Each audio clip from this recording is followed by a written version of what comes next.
السلام علیکم، TNN T V کے نیوز بلٹن کے ساتھ میں ہوں نعمان ستار۔ سب سے پہلے نظر ڈالتے ہیں اب تک کی اہم خبروں پر۔ حکومت کا عمران خان کے خلاف دہشت گردی کے مقدمات پر اعلیٰ سطحی JIT بنانے کا فیصلہ۔ ہائی پاورڈ مشترکہ تحقیقاتی ٹیم بنانے کی سمری تیار کر لی گئی۔ عمران خان اور ان کے کارکنوں پر درج مقدمات کی انکوائری کی جائے گی۔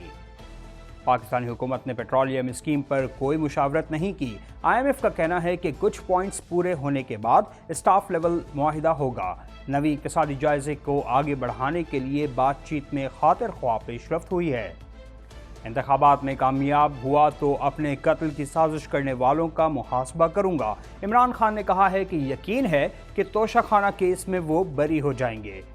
جان کو خطرے کے باوجود ان کی سیکیورٹی کا انتظام نہیں کیا جا رہا۔ جگہ جگہ رکاوٹیں لگائی گئیں، چھپ کر عدالت آیا ہوں۔ عمران خان نے عدالت کو بتایا کہ میری اہلیہ گھر پر اکیلی تھیں، پولیس نے کارروائی کی۔ عدالت نے سرکاری وکیل کو زمان پارک آپریشن سے متعلق ہدایات لے کر پیش ہونے کی ہدایت کر دی۔ حکومت عمران خان کو گرفتار نہیں، جان سے مارنا چاہتی ہے۔ شیخ رشید نے کہا ہے کہ عمران خان کی سیاست اور پارٹی کو ختم کرنا چاہتے ہیں۔ انتخابات کے لیے صرف عمران خان تیار ہے۔ ملک میں ایک اور مغربی سلسلے کی آمد، گرج چمک کے ساتھ موسلا دھار بارشوں کا امکان۔ منگل سے جمعے تک ملک کے بیشتر علاقوں میں موسلا دھار بارش کی پیشن گوئی۔ کراچی میں بھی ہلکی بارش اور تیز ہوائیں چل سکتی ہیں۔ آئندہ بجٹ میں مہنگائی میں پسے کینیڈین شہریوں کے لیے اہم اقدامات کیے گئے ہیں۔ کینیڈین وزیر خزانہ کا کہنا تھا کہ بجٹ میں صحت اور ماحول دوست معیشت کے لیے اہم سرمایہ کاری کی جائے گی۔ بجٹ مہنگائی کو کم کرنے اور اس کے اثرات سے نمٹنے کے لیے ڈیزائن کیا گیا ہے۔ یوکرین میں امن کے لیے چین کی کوششیں حالات مزید خراب کر سکتی ہے۔ کینیڈین وزیر خارجہ کا کہنا ہے کہ روسی صدر کے پاس واحد راستہ ہے کہ وہ ہتھیار ڈال دیں۔ کینیڈین نائب وزیر اعظم کا کہنا تھا کہ روس کے حامی جنگی مجرموں کی حمایت کر رہے ہیں۔ ٹورانٹو کے سابق پولیس چیف مارک ساؤنڈرز میئر کی دوڑ میں شامل۔ ساؤنڈرز 2015 سے 2020 تک ٹورانٹو کے پولیس چیف رہے۔ ترجمان کے مطابق ساؤنڈرز زیادہ تر وقت عوام کے ساتھ گزار رہے ہیں۔ ٹرمپ کے مظاہروں کی کال سے نمٹنے کی بائیڈن انتظامیہ کی تیاریاں۔ سابق صدر ٹرمپ پر بدھ کے روز فرد جرم عائد ہو سکتی ہے۔ مینہٹن کی عدالت کے اطراف سیکیورٹی بڑھائی جا رہی ہے۔ دنیا موسمیاتی تبدیلیوں کے بدترین اثرات سے اب بھی بچ سکتی ہے۔ اقوام متحدہ کی نئی رپورٹ کے مطابق 2035 تک گرین ہاؤس گیسوں کے اخراج میں 60% تک کمی لانا ہوگی۔ زہریلی گیسوں کے اخراج میں کمی سے اس صدی کے وسط میں حالات بہتر ہو سکتے ہیں۔ ہیڈ لائنز آپ نے جانی اور اب خبریں تفصیل کے ساتھ۔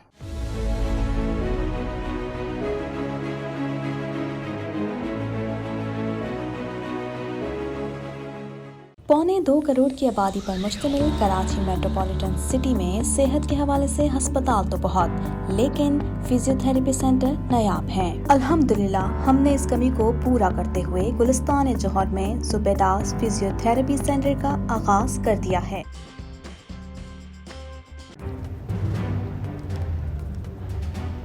Islamic Finance TV, the only TV channel of the fastest growing Islamic economy in the world and the prime mover of Islamic finance news.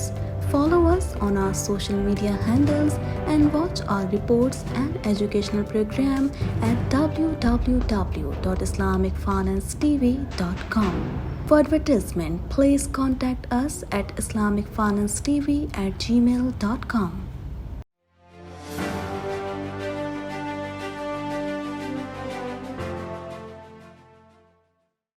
وفاقی حکومت نے چیئرمین PTI عمران خان کے خلاف دہشت گردی کے مقدمات پر اعلیٰ سطحی JIT بنانے کا فیصلہ کر لیا۔ JIT 7 دن میں رپورٹ پیش کرے گی۔ وفاقی حکومت نے دہشت گردی سے متعلق مقدمات کی تحقیقات کے لیے اعلیٰ سطحی JIT تشکیل دینے کا فیصلہ کر لیا۔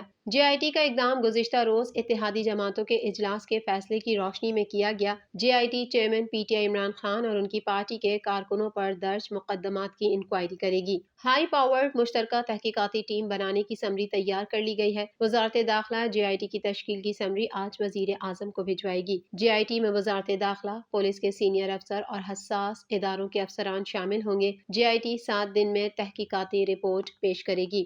JIT گزشتہ ہفتے عدالتوں میں عمران خان کی پیشی کے موقع پر پیدا شدہ صورتحال کا جائزہ لینے کے علاوہ پولیس اور دیگر فورسز کے خلاف PTI کارکنوں کی جانب سے کارروائیوں کی بھی تحقیقات کرے گی۔ JIT جوڈیشل کمپلیکس اسلام آباد میں پولیس پر تشدد کی تحقیقات کرے گی اور ریاستی اداروں کے خلاف عوام کو اکسانے، تشدد پر بھڑکانے کے ذمہ داروں کو تعین کرے گی۔ JIT کی رپورٹ کی روشنی میں حکومت کی جانب سے مزید قانونی کارروائی کا فیصلہ کیا جائے گا۔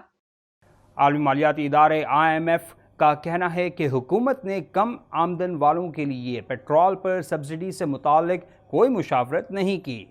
عالمی مالیاتی ادارے کا کہنا ہے کہ حکومت نے کم آمدن والوں کے لیے پیٹرول پر سبسڈی سے متعلق کوئی مشاورت نہیں کی۔ بلومبرگ کے مطابق پاکستان میں IMF کی نمائندہ ایسٹر پیریز نے بتایا کہ حکومت پاکستان نے پیٹرولیم مصنوعات کی قیمتوں کے حوالے سے موٹر سائیکل اور گاڑیوں والوں سے متعلق اسکیم پر عالمی مالیاتی فنڈ سے کوئی مشورہ یا رابطہ نہیں کیا۔ ایسٹر پیریز نے کہا کہ IMF اسٹاف اس حوالے سے جامع تفصیلات چاہتا ہے جس میں اس اسکیم کی ٹرمز اینڈ کنڈیشن، لاگت، ٹارگیٹنگ، اسکیم کے غلط استعمال اور دیگر اقدامات سے متعلق حکومت سے انتہائی محتاط ہو کر بات چیت کی جائے گی۔ واضح رہے کہ حکومت نے پیٹرول کی بڑھتی قیمتوں اور مہنگائی کے پیش نظر 800 سے کم گاڑی والوں کے لیے پیٹرول سے متعلق اسکیم لانے کا اعلان کیا ہے، جس کے تحت موٹر سائیکل والوں کو پیٹرول پر 100 روپے تک سبسڈی دی جائے گی۔ حکومت کی جانب سے 100 روپے سستا پیٹرول کیسے ملے گا؟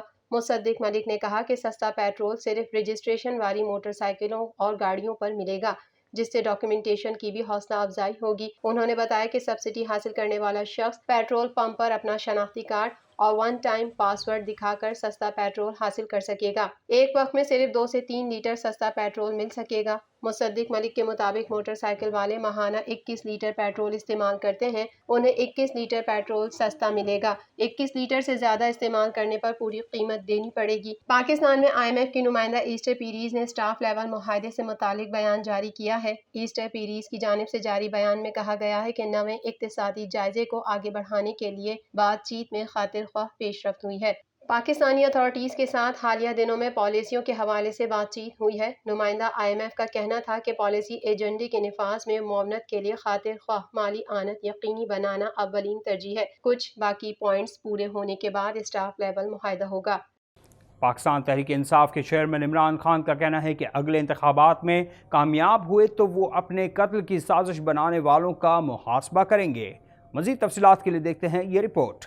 پاکستان تحریک انصاف کے چیئرمین عمران خان کا کہنا ہے کہ اگلے انتخابات میں کامیاب ہوئے تو وہ اپنے قتل کی سازش بنانے والوں کا محاسبہ کریں گے۔ عرب میڈیا کو دیے گئے انٹرویو میں عمران خان نے کہا کہ انہیں یقین ہے کہ توشہ خانہ کیس میں وہ بری ہو جائیں گے۔ انہوں نے کہا کہ حکومت کو پتہ ہے کہ ان کی جان کو خطرہ ہے، پھر بھی ان کی سیکیورٹی کا انتظام نہیں کیا جا رہا۔ عمران خان کا کہنا تھا کہ اگلے انتخابات میں کامیاب ہوئے تو وہ اپنے قتل کی سازش بنانے والوں کا محاسبہ کریں گے۔ چیئرمین پاکستان تحریک انصاف عمران خان نے chief justice of Pakistan justice Umar Ata Bandial کو خط لکھا ہے، جس میں انہوں نے اپنے قتل کی مبینہ سازش اور بربریت کے واقعات کی جامع تحقیقات کی استدعا کی ہے۔ چیئرمین تحریک انصاف عمران خان کی گاڑی کو لاہور ہائی کورٹ کے جسٹس باقر نجفی کی عدالت کے احاطے میں داخلے کی اجازت نہ ملی۔ عمران خان گاڑی سے اتر گئے اور پیدل ہی عدالت چلے گئے، تاہم اس دوران ان کے ذاتی گارڈز نے انہیں حصار میں لے رکھا تھا۔ تفصیلات کے لیے دیکھتے ہیں یہ رپورٹ۔ لاہور ہائی کورٹ میں زمان پارک میں آپریشن کے خلاف دائر توہین عدالت کی درخواست میں عمران خان روسٹرم پر آ گئے اور آپریشن کی تفصیلات بیان کر دیں۔ دوران سماعت جسٹس طارق سلیم شیخ نے سوال کیا کہ عمران خان کے ساتھ عدالت میں یہ گارڈز کس کے ہیں؟ اگر پولیس کے ہیں تو ٹھیک، اگر پرائیویٹ گارڈز ہیں تو باہر جائیں۔ فواد چودھری نے بتایا کہ یہ عمران خان کی ذاتی سیکیورٹی ہے، جس پر جسٹس طارق سلیم شیخ نے کہا کہ سیکیورٹی کے لیے پولیس اہلکار موجود ہیں۔ دوران سماعت عمران خان نے روسٹرم پر آ کر بتایا کہ میری اہلیہ گھر پر تھیں، گھر کے شیشے توڑے گئے، اسلام آباد میں تھا تو پولیس نے میرے پیچھے گھر میں کارروائی کی۔ عمران خان نے کہا کہ میری اہلیہ گھر پر اکیلی تھیں، شیشے ٹوٹنے پر اس نے چیخیں ماری، گھر میں پولیس کارروائی کی ویڈیو موجود ہے۔ ان کا کہنا تھا کہ آج میں چھپ کر عدالت پہنچا ہوں، اس گاڑی میں آیا ہوں جس کو کوئی نہیں جانتا، آج بغیر کسی قافلے کے آیا ہوں، جگہ جگہ رکاوٹیں لگا کر مجھے روکا گیا تاکہ عدالت نہ پہنچ سکوں۔ جسٹس طارق سلیم شیخ نے کہا کہ میڈیا پر بیٹھ کر جو عدلیہ کا مذاق بنا رہے ہیں ان کے خلاف توہین عدالت کی کارروائی کروں گا۔ اگر تمام فریقین نے عدلیہ کی عزت نہ کی تو پھر توہین عدالت کی کارروائی کروں گا۔ عدالت نے سرکاری وکیل کو زمان پارک آپریشن سے متعلق ہدایات لے کر پیش ہونے کی ہدایت کر دی۔ جسٹس طارق سلیم شیخ کا کہنا تھا کہ ہم نے قانون کے مطابق کارروائی کرنی ہوتی ہے، ہم صرف قانون کی بات کرتے ہیں، جسٹس طارق سلیم شیخ نے کیس کی سماعت کل تک ملتوی کر دی۔ دریں اثنا چیئرمین تحریک انصاف عمران خان کی گاڑی کو لاہور ہائی کورٹ کے جسٹس باقر نجفی کی عدالت کے احاطے میں داخلے کی اجازت نہ ملی۔ Chairman P T I Imran Khan کی گاڑی جب احاطہ عدالت کے پاس پہنچی تو عدالت کے احاطے کا لوہے کا دروازہ بند کر دیا گیا اور عمران خان کو پیدل جانے کا کہا گیا، جس پر سابق وزیر اعظم وہیں کھڑے ہو گئے اور دروازہ کھلنے کا انتظار کرتے رہے۔ عمران خان نے انتظامیہ سے کہا کہ وہ اپنی سیکیورٹی کے ساتھ عدالت جائیں گے، جبکہ اس دوران انہوں نے اپنی ذاتی سیکیورٹی کے ساتھ اندر جانے کی کوشش کی، جس پر انتظامیہ نے عمران خان کو ذاتی سیکیورٹی کے ساتھ جانے سے روک دیا۔ انتظامیہ کی جانب سے منع کرنے پر عمران خان گاڑی سے اتر گئے اور پیدل ہی عدالت چلے گئے، تاہم اس دوران ان کے ذاتی گارڈز نے انہیں حصار میں لیے رکھا۔ سابق وزیر داخلہ شیخ رشید کا کہنا ہے کہ عمران خان کی گرفتاری تو کوئی مسئلہ نہیں، لیکن یہ انہیں مارنا چاہتے ہیں۔ تفصیلات کے لیے دیکھتے ہیں یہ رپورٹ۔ سابق وزیر داخلہ شیخ رشید کا کہنا ہے کہ عمران خان کی گرفتاری تو کوئی مسئلہ نہیں، لیکن یہ اس کو مارنا چاہتے ہیں۔ تفصیلات کے مطابق سابق وزیر داخلہ شیخ رشید نے اپنے بیان میں کہا کہ میرے 2 فون نامعلوم افراد رات کو میرے گھر پر چھوڑ گئے، 3 فون ابھی تک ان کے پاس ہیں۔